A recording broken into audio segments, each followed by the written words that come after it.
எல்லாத்தையும் மாத்திடுவேன். சீமான் முதலமைச்சராக இருந்தா வந்து சிங்கள அரசு இப்படி பண்ணிடுமா அப்படின்னு கேட்கிறாரு இல்லையா? இப்படியா மீட்கிறது? இப்படியா மீட்கிறது? சீமா எப்படி மீட்பேன்? எப்படி மீட்பேன்? 50,000 பெட்டாலியன் ஸ்பெஷல் போர்ஸ் கிரியேட் பண்ணுவேன், உருவாக்குவேன், சிறப்பு படையை. உங்களுக்கு அறிவோ அறிவுனே? அடே, எனக்கு இருக்கிற அறிவுக்கு இந்த ஆளினார் அழகுராஜா அமெரிக்காவில் இருக்க வேண்டியவன்டா. இது ஒன்றே போதும் உலக அரசியலை, ஒரு புவிசார் அரசியலை, நாடுகளுடைய சிங்கள பிரிவினைவாதம் இது போன்ற எல்லா விஷயங்களையும் பற்றி எவ்வளவு அல்ப சுல்பமாக இவங்க மதிப்பிட்டிருக்காங்க அப்படிங்கிறது. இப்படி ஒரு எண்ணம், அதாவது சீமான் முதலமைச்சராகிவிட்டால் எல்லாமே சரியாயிடும்ன்ற மாதிரியான ஒரு பிரச்சாரம். சீமான் முதலமைச்சராக வந்துட்டா அவன் ஒன்றுமே பண்ண மாட்டான்னு சொல்றதுக்கு சீமான் ஒரு தனி நாட்டினுடைய ஜனாதிபதியோ அல்லது பிரதமரோ கிடையாது. ஜெயலலிதா என்னும் நான் சட்டப்படி அமைக்கப்பெற்ற இந்திய அரசியல் அமைப்பின்பால் உண்மையான நம்பிக்கையும் மாறா பற்றும் கொண்டிருப்பேன் என்றும் சீமான் ஒரு தனி நாட்டினுடைய ஜனாதிபதியோ அல்லது பிரதமரோ கிடையாது. இந்திய நாட்டின் ஒப்பில்லாத முழு முதல் ஆட்சியையும் ஒருமையையும் நிலைநிறுத்துவேன் என்றும் சீமான் ஒரு தனி நாட்டினுடைய ஜனாதிபதியோ அல்லது பிரதமரோ கிடையாது.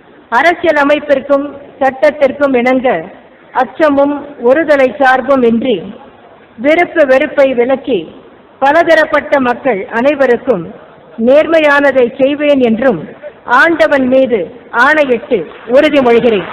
சீமான் ஒரு தனி நாட்டினுடைய ஜனாதிபதியோ அல்லது பிரதமரோ கிடையாது. தீர்வு காண முடியாத பிரச்சனையா தான் இருக்குங்கிறது நீங்க உணர்ந்துட்டு இருக்கீங்க. அப்புறம் தீர்வு காணல அவங்க குற்றம் சாட்டுறீங்க.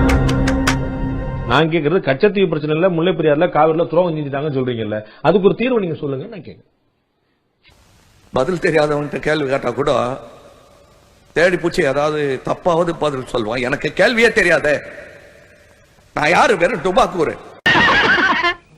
இது உனக்கு தெரிஞ்சு போச்சா?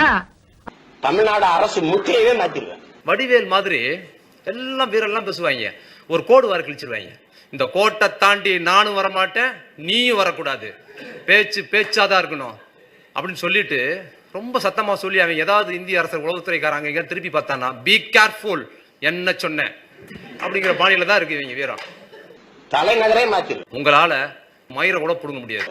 இங்க இருக்கக்கூடிய தமிழ்நாட ஹனுமார் சஞ்சீவனை தூக்குற மாதிரி அப்படியே அலேக்கா ஷிஃப்ட் பண்ணி டெல்லிக்கு பக்கத்துல வச்சுட்டோம்னா அதை கொடுக்கக்கூடிய முழு அதிகாரத்தையும் முதல்ல நம்ம வாங்கிக்கிட்டு மிச்ச மீதிய பூரா பக்கத்துல இருக்கணும் பூரா கொடுக்கலாம்.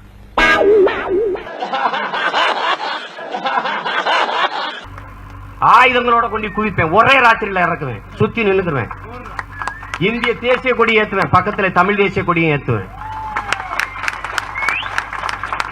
2,80,000 ராணுவ வீரர்களை என் தாய் நிலம் தமிழகத்துல குவிச்சு வச்சிருக்கான். திருப்படா இங்க வாடாம களைச்சு விட்டு அடிச்சிருந்துருவேன். அண்ணே, நீங்க பெரிய ஆளுண்ணே.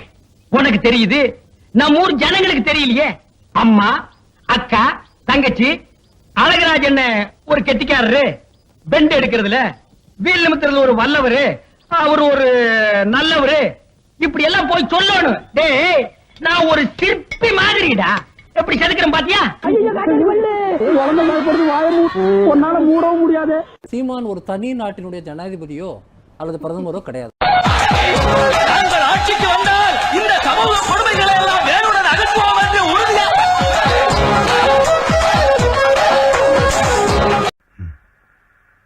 தமிழ் திமிரா இல்ல, இந்திய திமிர். ஜெய் ஹிந்த்.